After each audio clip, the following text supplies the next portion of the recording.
the New Kingdom collapsed long after Thutmose III, long after the Ramseyite dynasty, Ramses the Great, all those people. Around 1200, there was known as the Late Bronze Age collapse, where civilization just ended. Climatic change, mass migration, and that affected Egypt as well.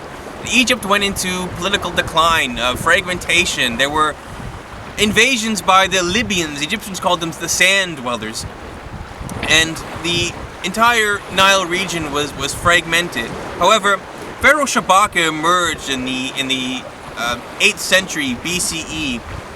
He was the third member of the dynasty known as the 25th dynasty, the Kushite dynasty. Now, these were Egyptian pharaohs born in the kingdom of Kush, and they were able to re-establish political hegemony. Pharaoh Sabaka was the first member of this dynasty. The first one was named Pie, and is very mysterious, enigmatic, but Pharaoh Sabaka re-established the Theban supremacy of Egypt over the entire Nile, and basically recreated the Egyptian empire, the greatest it's been since the New Kingdom. Now, Pharaoh Sabaka, he looked back to the Old Kingdom because his name, Neferkara, harkens back to the 6th dynasty, the Pepi II, all the way back to the Old Kingdom. Pharaoh Sabaka created a statue of himself at the temple of Karnak. He patronized the god Ra.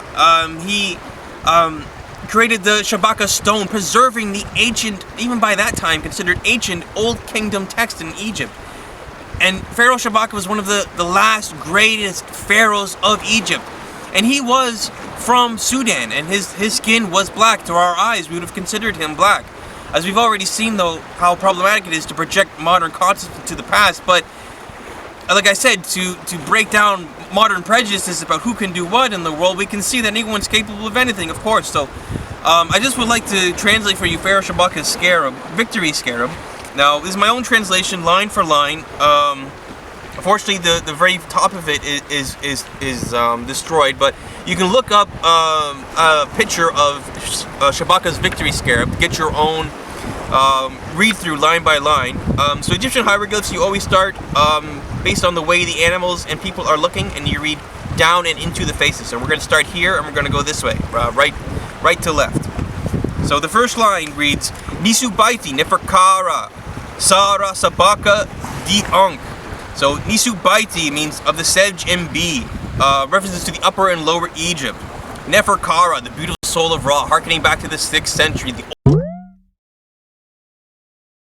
Iri Nesut Nebet Herud Derwa, beloved of a moon, the king made his authority strongly enduring Ta in the land. Shmanef Spit Iref M Shmauha.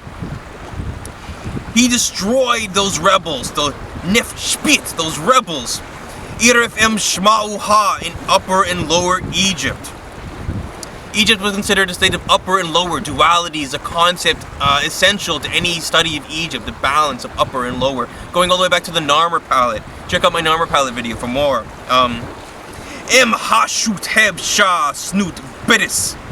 As the mournful desert dwellers, Hashut, were cut down, their army diminished. Heru Iref Heren Shatef, enemies he made fall to his knife. Shatef, his knife.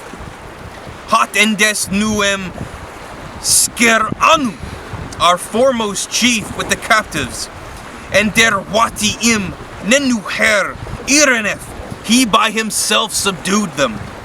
Ad Enef Nan and Meref Su, these great things he did, and he is beloved for it. This was a piece of royal propaganda by Sabaka. You can see that he's establishing his dominance over Egypt. He's fulfilling the duties of any good pharaoh. He's protecting the people. He's destroying the enemies. He's re-establishing the supremacy of the Old Kingdom, in this case, pantheon of Egyptian gods. He's re-establishing the Egyptian empire. Pharaoh Sabaka was truly one of the last great pharaohs of Egypt. Only a dynasty later, when the Sai dynasty was defeated by the Neo-Assyrian Empire, did Egypt truly come to an end. So, images I took were from my upcoming book, The Shipwrecked Sailor, And there's a text written in the Middle Kingdom 2,000 years ago by the scribe Amina with skilled fingers, his own identification. And in it, I'm going to provide you with a walkthrough of Egyptian life, explanation of some of the political and cultural groups that were active in the time. Mostly going to focus on the story itself, but once it gets published, hopefully a year from now, I hope that you check it out. Anyway, Kyle, Angry Archaeology, thanks for listening to me. Have a great day.